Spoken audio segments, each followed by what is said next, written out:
پیارے دوستوں، شہر سے بہت دور ایک خوبصورت گاؤں میں ایک لڑکا رہتا تھا. اس کا نام مارک تھا.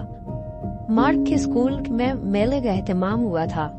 رنگ برنگ کے کپڑوں میں ملبوس بچے مختلف چیزوں سے لطف اندوز ہو رہے تھے. کھانے پینے کی اشیاء کے علاوہ کھلونے، بیگ، ٹوپیاں، ٹوکریاں اور دوسری بہت سی چیزوں کے اسٹال لگائے گئے تھے. سب بچے ان چیزوں کو بہت دلچسپی کے ساتھ دیکھ رہے تھے. مختلف ڈیزائن اور رنگوں کی ٹوپیاں دیکھتے ہوئے اچانک مارک کی نظر ایک دستانے پر پڑی. مارک نے وہ دستانہ اٹھا لیا اور اسے غور سے دیکھنے لگا. دستانے کی تمام انگلیاں مختلف رنگوں کی تھی. مارک نے سوچا کتنا انوکھا دستانہ ہے، اور وہ بھی صرف ایک. وہ زیر لب آہستہ سے بولا. مارک نے دستانہ اپنے ہاتھ میں پہن لیا. دستانہ اس کے ہاتھ میں پورا آ گیا اور اسے گرمی اور نرمی کا خوشگوار احساس ہونے لگا. اسٹال کے مالک نے مارک کی دلچسپی اور انہماک دیکھتے ہوئے کہا، بچے تم اسے رکھ سکتے ہو، چونکہ یہ صرف ایک ہی ہے، لہٰذا میں تم سے اس کی قیمت نہیں لوں گا. مارک دستانہ پا کر بہت خوش ہوا. اس نے ساری دوپہر دستانہ پہنے رکھا اور جلد ہی اسے احساس ہونے لگا کہ دستانہ کیا کچھ کر سکتا ہے. جب وہ گھر پہنچا تو اس نے دستانے والا ہاتھ جیسے ہی دروازہ کھولنے کے لیے بڑھایا تو دروازہ خود بخود کھل گیا. مارک کو یہ سب بہت عجیب سا لگا اور وہ گھر میں داخل ہو گیا. پھر وہ اپنے کمرے کی کھڑکی کی طرف بڑھا تاکہ اسے کھول سکے. ابھی اس نے کھڑکی کی طرف ہاتھ بڑھایا ہی تھا کہ وہ خود بخود کھل گئی. مارک نے اپنی انگلیاں سختی سے بند کی تو کھڑکی بند ہو گئی. ارے واہ! مارک سوچنے لگا یہ دستانہ اور کیا کچھ کر سکتا ہے. مارک کے کمرے میں اس کے کھلونے بکھرے ہوئے پڑے تھے.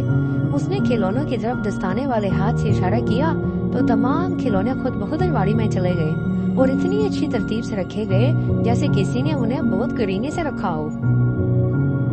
شام کو مارک نے ایک اور نئی چیز دریافت کی.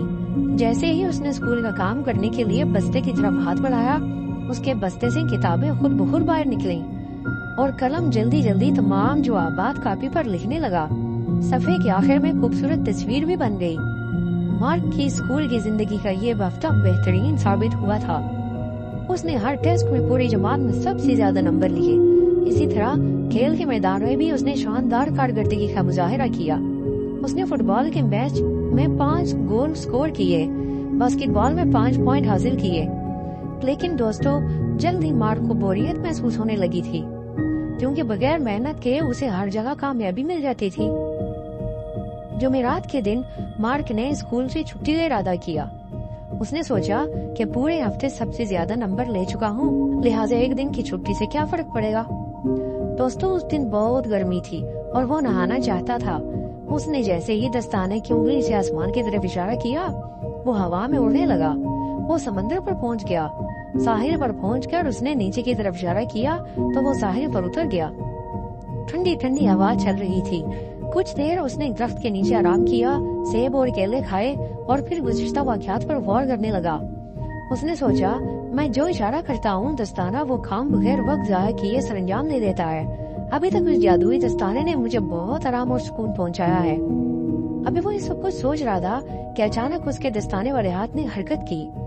اسی لمحے مارک نے محسوس کیا کہ اس کا دستانے والا ہاتھ ٹھنڈا ہو رہا ہے. وہ آہستہ سے بولا، اوہ یہ کیا ہو رہا ہے؟ میرا ہاتھ ٹھنڈا کیوں ہو رہا ہے؟ برف جیسا ٹھنڈا. دستانہ پہننے کے باوجود مارک کے دستانے والے ہاتھ میں ٹھنڈک لمحہ بہ لمحہ بڑھتی جا رہی تھی. مارک کو خوف سے محسوس ہوا. اس نے دستانہ اتار دیا اور دستانہ اتارتے ہی اس کی کیفیت ختم ہو گئی اور وہ خود کو ہلکا پھلکا محسوس کرنے لگا. پھر اس نے اپنی قمیض اتاری اور سمندر میں چھلانگ لگا دی. اس تیراکی میں بہت مزہ آ رہا تھا اسے. اچانک اس نے ایک بندر کو ساحل پر آتے دیکھا.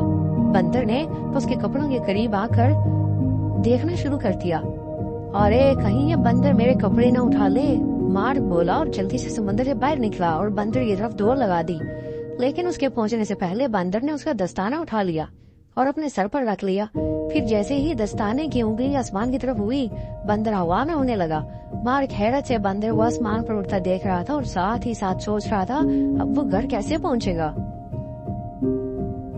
پیارے بچوں، اگر آپ کسی اداس لڑکے کو شہر کی طرف سر جھکائے آتے دیکھیں تو سمجھ جائیں کہ وہ مارک ہے.